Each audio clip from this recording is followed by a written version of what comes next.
Prepare to embark on a journey into the depth of your own emotions in this video, where a delicate dance unfolds between control and chaos. We will unravel the secrets of taming the three most powerful forces that shape our lives. Discover how to harness the fiery essence of anger, transform impatience into unwavering focus and willpower, and conquer the crippling grip that fear has over our lives. Because these three emotions, pretty much, if you master these three emotions, you will learn how to not get manipulated, how to overcome problems, how to date and attract the right person, how to leave the wrong person, how to tackle career goals, and how to tackle challenges. And these are the emotions that, in my opinion, I've learned to control. And I'm not gonna lie, especially the first one, it has completely changed my life. So let's begin with the video. And if you like this type of content, hit the like button and subscribe to the channel. And let me know what other emotions I did not cover in this video that you think I should have. And don't forget, we're having 50% off all of our courses using the coupon code MINDFUL, and it ends in January 1st. So let's begin with the video. So let's begin with impatience, right? Because impatience is the number one source of our biggest mistakes. I mean, I'm not even kidding with you.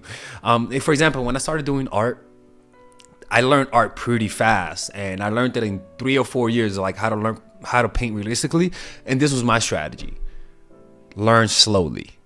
If I want to learn fast, learn slowly. If I want to learn slow, learn fast. That's what I've noticed. Okay, so impatience is the biggest cause of failure. Why? Because this is part of human nature to be impatient. We want quick fixes. We want instant gratification. This is a weakness because we then make big mistakes with little thinking and based on what we want in the moment.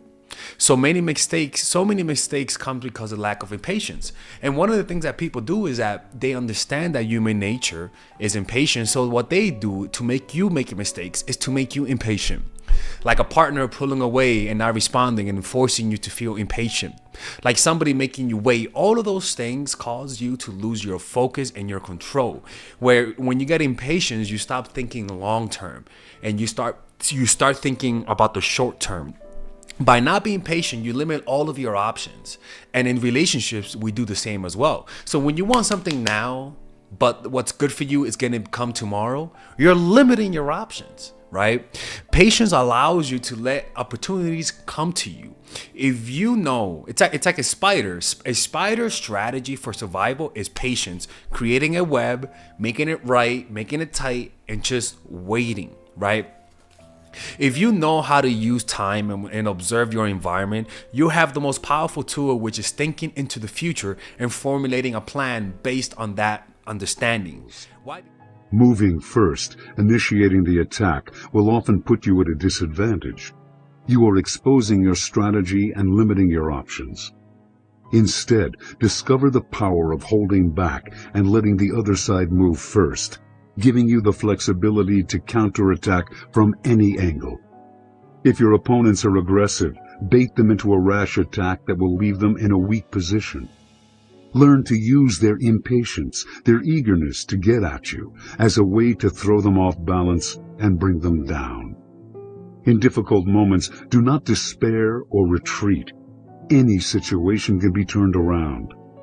If you learn how to hold back, waiting for the right moment to launch an unexpected counterattack, weakness can become strength. Because patience prevents you from making all of the dumb mistakes that we've talked about.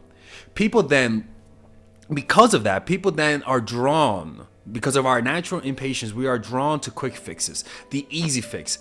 Because this is the thing, most of this game is all about patience. It really is. And if you can't control your compulsive need to act whenever you feel uncertain, whenever you feel like you want the answers right now because we've been conditioned to get instant gratification. Back then, people used to send letters and wait weeks for a response. That's how romance was back in the days. It used to be a lot slower. So they were able to wait longer period of time. They had more tolerance for waiting. Nowadays, if someone takes a whole day to respond, we're apoplectic, and you're calling me thinking I'm Black Jesus, thinking I could just magically bring them back, right? But you gotta understand is that the real default mode of dating for humans is a slow process. And that slow process goes against our natural inclinations for quick gratification. So what somebody who might be trying to manipulate you, they'll just make you wait. Because that's your weakness. You want a response. Humans do not like loose strings. So you develop that through meditation, because if you can't wait, I'm telling you, like I'm telling you, if you don't know how to wait, if you do not know how to wait, you're asking for trouble if you don't know how to wait. Plain and simple. And any good player, quote unquote, male or female, it's just gonna make you wait. That's pretty much the whole strategy. Quick fixes, the easy fix, either through watching others succeed and rooting for them, right? That's another way of us of not doing things, where we live vicariously through celebrities and through our children, or by buying into quick fixes and quick elixirs and looking for quick boosts of dopamine and technology and etc. All of those things are forms of impatience, where you're bored and tired and depressed, and rather than just sitting with the boredom and trying to find a way to get out of that boredom, entertain yourself through using your mind, we then focus on watching TV shows and looking for quick fixes of entertainment. Where back then, before we had technology like electronics, you had to think your way out of impatience. You had to think your way out of boredom, and that actually trained your mind to become stronger and to become more what's that word, resilient, right? Like learning how to get out of boredom and impatience through natural means makes us grow. But rather we have trained ourselves to just go for the internet, go for quick fixes, even watching my videos. In conquering something, in learning a skill, you have to do it over and over and over and over again. And if you just are in the moment, you're just frustrated and you're bored, you're going to give up. But if your attention is, this is going to give me so much rewards, then you're looking 3 months down the road, and then it's not boring. It's a challenge. And you know that eventually you're going to be playing chess like a grandmaster. It's going to be fun, more fun than any video game that anybody could ever invent. So that's the key thing is do you have that pattern early in your life where you understand that boredom and tedium is actually something to overcome, and when you overcome it, amazing things will happen. The addiction to instant results and information has an effect on every aspect of our lives. We want things fast, and we don't have the patience for them. So that means people learn skills by half-ass. People learn how to meditate but half-ass. Anything that you don't give all of your patience to, you don't learn fully, right? But what we don't realize is how that affects our thinking. Things tend to be amplified whenever we just narrow our focus to the things in the moment. But that tends to make people make decisions on little things in the moment. The way to deal with this is twofold. One, develop patience, which is something that takes time. Learn to think long term and base your decisions on the long term, that vision that you have. Everyone around you is a strategist angling for power, all trying to promote their own interests, often at your expense. Your daily battles with them make you lose sight of the only thing that really matters: victory in the end, the achievement of greater goals, lasting power. Grand strategy is the art of looking beyond the battle and calculating ahead. It requires that you focus on your ultimate goal and plot to reach it. In grand strategy, you consider the political ramifications and long-term consequences of what you do. Instead of reacting emotionally to people, you take control and make your actions more dimensional, subtle, and effective. Let others get caught up in the twists and turns of the battle, relishing their little victories. Grand strategy will bring you the ultimate reward, the last laugh. Right? So the first thing about patience is having a long-term vision and wanting that long-term vision. That wanting of the long-term vision naturally comes with patience. And then you got to stop looking at where everyone is compared to you. That will also cause you to feel impatient. This will give you the clarity to deal with overreactions of your emotions and of others. And the last thing is to have faith that things will turn right if you are patient. So the last thing is having faith in the process. Now you might say, Alexis, I don't like that process. I don't like that style. What's another way to develop patience? Because again, impatience is the number one source of our mistakes. One of the things is just develop a meditation practice on a daily basis. Like for me, every day I either meditate for 1 hour or 30 minutes. But every day I meditate 30 minutes in the morning or 1 hour, one of the two. What that does is that you're sitting your butt down and you're waiting for it to be 30 minutes. And in that time, you might feel impatient. That impatience that you feel is the same impatience you might feel whenever you want something to happen now, right? Because the brain doesn't just create feeling of impatience with just meditation and then creates the unique feeling of impatience for relationships. No, it's the same impatience. So if you're able to overcome the feeling of impatience when you meditate, then that feeling of impatience that you have overcame will not come up in other areas of your life. So just focus on developing a meditation practice, and patience will become cultivated over time. So that's the first thing, developing a deep meditation process. The next one is anger. Anger, like I said in my previous video, how anger is a woman's and a man's secret weapon, is that anger allows you to defend yourself. Anger, controlled anger, is the source of your defenses, is your internal bodyguard. It is anger that you feel whenever somebody bullies your child. It is anger that you feel whenever somebody tries to play you. It is anger that you feel whenever there's some form of injustice. So it's the same thing here. Anger will be your bodyguard, and a lot of people are devoid of that feeling. Some people feel too much anger, but some people feel no anger. And when you don't have anger, you tend to forget the things that people do to you. You tend to forgive too quickly. You tend to take people back without making them pay a consequence. You tend to have little respect for yourself, because anger is what's going to give you the desire to defend yourself. It's that simple. Because the opposite of anger that people deal with then is learned helplessness, rather than do something about it. Because anger is the frustration when you can't control something. Rather than when you can't control it, then people then develop learned helplessness. But also, anger comes in the form of you personalizing things. For example, when something doesn't go your way, you get angry at the phone and you almost feel like the phone is a person. Anger gives life to things that are dead, that tends to internally attack you. So my phone is dead, my phone is not working right, or better yet, my phone died right when I needed it, and we just feel like it was on purpose. We feel like this phone let us down. We feel legit resentment for an inanimate object. Legit. And that's really a projection. That's really you being frustrated with yourself. So whenever you feel that anger, when you get mad at a store clerk, when you get mad at a situation, ask yourself, why am I really angry? Am I really angry about that situation? Because when you are angry without thinking, you tend to project a lot. I literally projected life onto a phone. When you're angry at someone, you could dehumanize someone, like the war with Gaza and Israel, right? There's a lot of dehumanizations on both sides, right? I don't know who's right or wrong, but I'm just saying, I know when I see dehumanization, when I see it, I know the behavior, you know?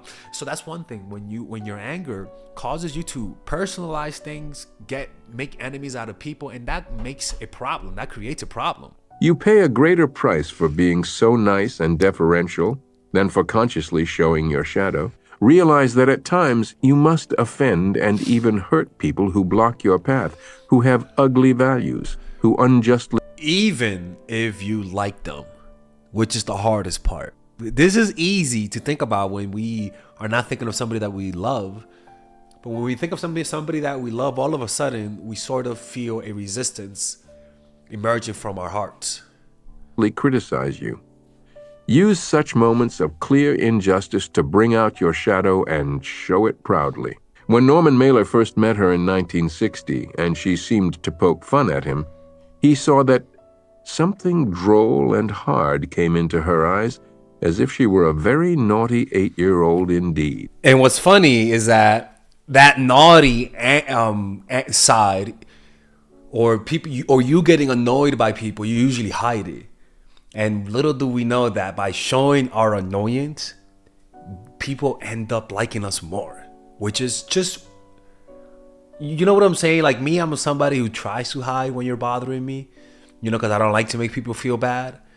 But I do notice that when somebody expresses that I'm bothering them, there is an unconscious desire to make it up to them. You know what I'm saying? And I think a lot of people feel that way. It's not just me. When people displeased her, she showed it rather openly. She seemed to care little what others thought of her. Yeah, it's so important to learn to be okay with showing dislike of people. You know, like it's not the end of the world. In fact, people respect you for that.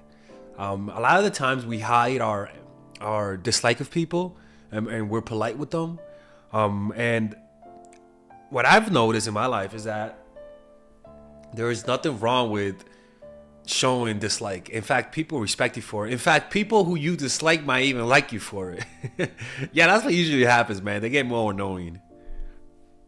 And she became a sensation because of the naturalness she exuded.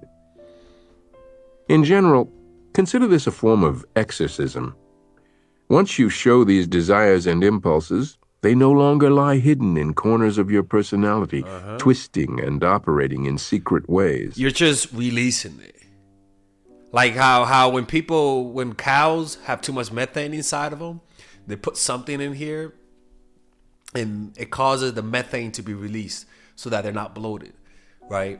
And it's the same thing. Like they literally pull a hole so that it could, like a fucking balloon. It's crazy.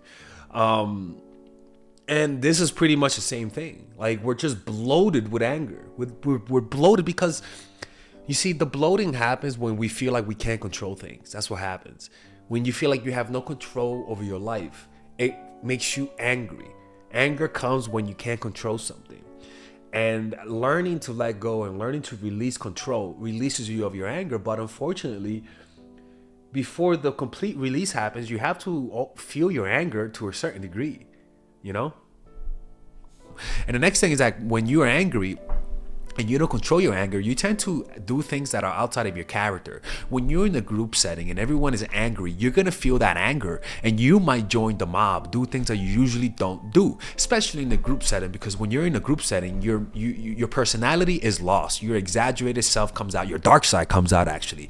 So when you're angry and you try to take action from a place of anger, it's always the wrong decision. It's always the wrong decision. The first part that I talked to you about using your anger to create boundaries, it's more controlled anger. This is uncontrollable anger. The type of anger where you black out. And the way to develop that, the way to fix that, like I said, the part of your brain that's angry is your limbic system, your limbic brain system, the deeper part. I forgot what's it called, right? Yeah. Anyway, so that part is just overactive, and when that's overactive, your frontal cortex isn't as active. It's actually hijacked by your limbic brain. And like I say, what's the number one thing that lowers the activity of your limbic system and increases gray matter to your prefrontal cortex so that you're able to think more rationally? Watching my videos. I'm kidding. Meditation. Meditation will give you the rationality and the physiology to control your anger, because it shrinks the activity of the limbic system and it increases the activity of your frontal cortex. In other words, you're going to be able to think more clearly when you're angry. If you can't control your anger, you're going to say things that's going to offend people. You're going to lose friends. It's just going to be really bad people. So that's one thing that's very important, controlling your anger. And the last thing is fear. Controlling your fear. You gotta understand, all of us have basic emotions, right? Where we have anger, we have fear, we have depression, right? And our body does not create new emotions, right? So the fear that you feel, there's like a ball of fear inside of everyone. And the brain takes chunks out of that fear depending on the situation. So let's just say you feel fear and you have the fear emotions within you, and then something comes up and you don't know whether or not you passed the test, right? The body realizes that this is not a big threat, but it needs to feel some form of anxiety. So it takes a little bit of the fear that you already have and gives it to that situation, so you feel a little bit anxious, right? Now, what is that? What is that ball of feeling? What does that come from? Actually, that ball of feeling is what you're gonna feel in its complete form before you die. It's the fear that you feel of the fear of death, that's that ball, the fear of death. And so the body, because that's the ultimate fear, that's really what every other organism is trying to avoid. It's trying to avoid death. So the body has a certain amount of fear of death, and then it uses 20% for this type of situation, 20%, but it all comes from the same place. So rather than asking yourself, how do I stop being afraid of taking risk? How do I stop being afraid of my parents? How do I stop being afraid of the bully? Rather than you're almost asking, how do I remove the tip of this iceberg? The way to remove overall fear is to remove the ultimate fear, which is the fear of death. Most of us spend our lives avoiding the thought of death. Instead, the inevitability of death should be continually on our minds. Understanding the shortness of life fills us with a sense of purpose and urgency to realize our goals. Training ourselves to confront and accept this reality makes it easier to manage the inevitable setbacks, separations, and crises in life. It gives us a sense of proportion, of what really matters in this brief existence of ours. Most people continually look for ways to separate themselves from others and feel superior. Instead, we must see the mortality in everyone, how it equalizes and connects us all. By becoming deeply aware of our mortality, we intensify our experience of every aspect of life. Once you overcome fear of death, everything else is easier, because really that fear is meant for death. If you learn to be comfortable with the fear of death, all of a sudden that you won't be afraid no more. So now, whenever it's time for you to feel afraid of what's going to happen tomorrow, there's not going to be emotions. Like that emotion is not there. So the only thing it's going to draw upon is just peace. So get at the root of that fear. Observe, meditate on your common mortality. I know it sounds very weird, but it is true. If you just meditate on how you're gonna die and all the different ways that you're gonna die, and get in touch with other people's reality of death, of how other people died, or imagine or see the life of people who were young and realize that they died one day. Get comfortable with the thought of death. Get comfortable and feel how it is to age. When you see younger people, imagine them being old. When you see your older people, imagine them being young. When you see a city that's completely filled, imagine it being completely empty because everyone died, right? What the point is that you want to get comfortable with that reality. Out of fear, we convert death into an abstraction, a thought we can entertain now and then or repress. But life is not a thought. It is a flesh and blood reality, something we feel from within. There is no such thing as life without death. Our mortality is just as much a flesh and blood reality as life. From the moment we are born, it is a presence within our bodies as our cells die and we age. We need to experience it this way. We should not see this as something morbid or terrifying. Moving past this block of ours in which death is an abstraction has an immensely liberating effect, connecting us more physically to the world around us and heightening our senses. Once you get comfortable with that one day you will die, everything else is easier. You're comfortable with failing because it's not death. You're comfortable with what's going to happen tomorrow because you already accepted the biggest fear that we all have, which is fear of death. Let me give you guys a story of what happens when you allow yourself to accept death as the ultimate reality. This story is what happened to Fyodor Dostoevsky, and this story is part of Robert Greene's book, The Laws of Human Nature. Let me show you guys what that was. It's very interesting, and it is something that you guys have to apply in your lives, unfortunately. In December of 1849, the 27-year-old writer Fyodor Dostoevsky, imprisoned for participating in an alleged conspiracy against the Russian Tsar, found himself and his fellow prisoners suddenly transported to a square in St. Petersburg and told that they were about to be executed for their crimes. At that moment, all of the blood starts going down to your feet and you just feel cold, right? When that happens, your brain chemistry literally changes. It transforms you. Nothing alters all of your neurochemistry more than the thought of you dying. Like, it is the moment when your brain is most plastic. It is the moment when you could literally change in an instant. because trauma, deep, intense feeling, makes the brain more moldable, like wax that's warm. You can move it around. But once it gets cooler, once the trauma leaves, once the fear or deep emotions subside, then you return to your unmalleable and more stubborn state of mind. This death sentence was totally unexpected. Dostoevsky had only a few minutes to prepare himself before he faced the firing squad. In those few minutes, emotions he had never felt before came rushing in. He noticed the rays of light hitting the dome of a cathedral and saw that all life was as fleeting as those rays. Everything seemed more vibrant to him. He noticed the expressions on his fellow prisoners' faces and how he could see the terror behind their brave facades. It was as if their thoughts and feelings had become transparent. At the last moment, a representative from the Tsar rode into the square, announcing that which in reality, that was like his whole plan, was to just scare them.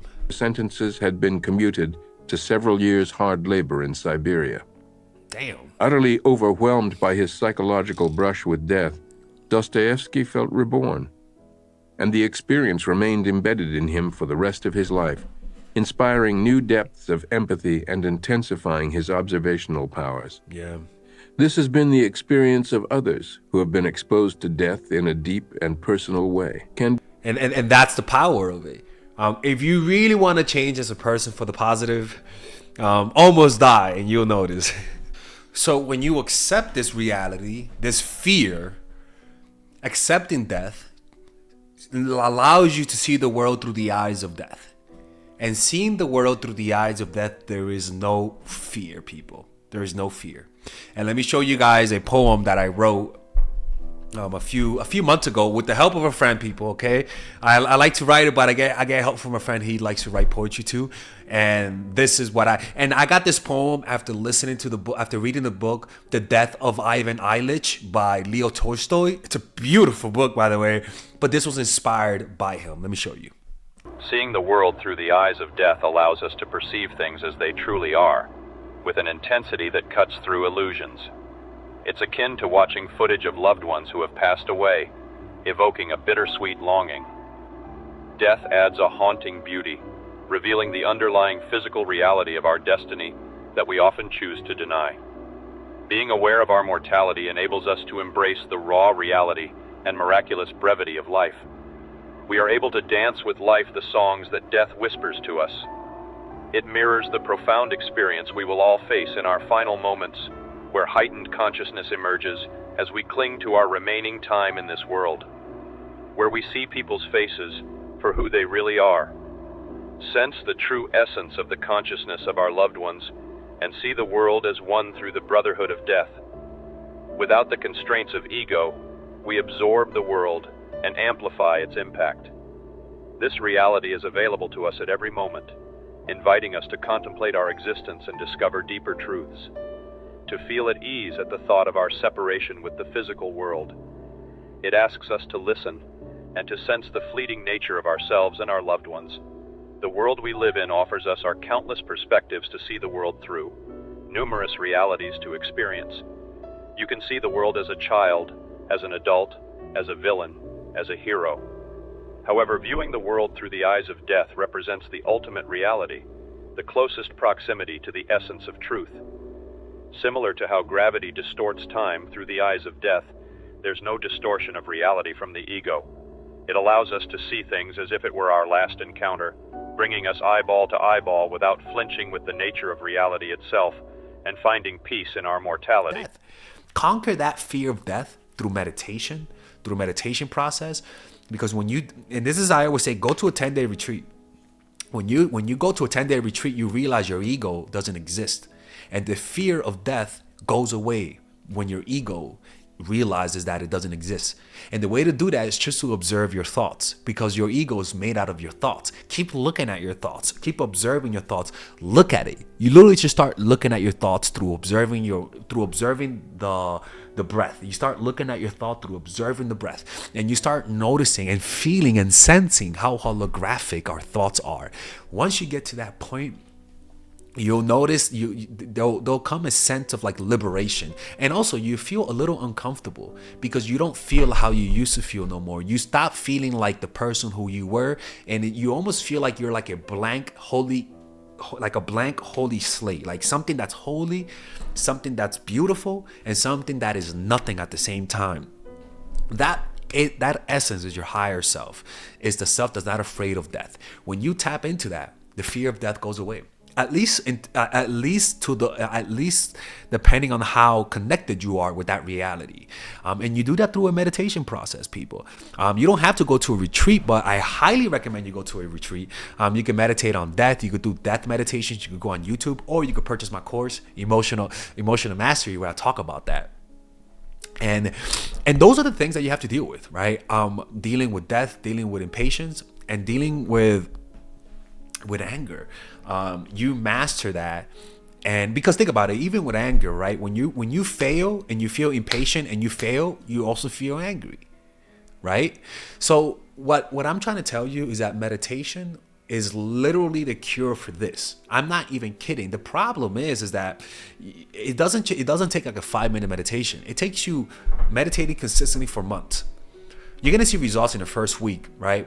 But to really be able to lift that heavy load of fear, it takes deepening your meditation practice. It's not as easy as it looks, but the beauty is that life is hard. You just have to pick what part of life you wanna struggle in. It's better to struggle with meditation than to struggle with a drug addiction. It's better to struggle with learning how to meditate for a longer period of time than to struggle on how to make somebody like you that doesn't like you back. You know what I'm saying? So develop a meditation practice and set some goals and try to achieve it, because your goals will confront you with these feelings. You can't just try to deal with impatience and not want something. You can't just try to deal with anger and not want something. You can't just have to want to fear with, you just can't deal with fear and not take risk. You got to do something. So these emotions will arise through your action. So that means that if you meditate for 1 hour, you're going to feel impatient. And if you just sit and relax and allow yourself to just feel the emotion and just feel it diligently, you are bound to be successful. Like Cuenca says, you just sit down and feel it, and you just feel yourself wanting to get up and just breathe and remain equanimity, with equanimity, like in the meditation retreat, right? And what you'll notice is that if you do the meditation properly, I teach about different forms of meditation in my course, but if you just stay meditating for the whole hour and you don't get up, that's how you overcome patience. And you might think, I'm just learning how to meditate. No, you're learning how to wait an extra month to buy that thing. You're learning how to say no to that person because that person is not good for you. You're learning, like, it's like wax on, wax off. This is literally wax on, wax off, people. This process that I'm teaching you, okay? So these 3 emotions, conquer them through accepting them through a meditation process, and you'll notice how your life will never be the same. I'm telling you, this is what I did. And for me, this year was all about impatience. I learned, and I'm still learning how to deal with my impatience, but it's getting better over time. All right. Anyways, I hope you guys enjoyed this video. If you guys want to work with me one-on-one, you guys know exactly what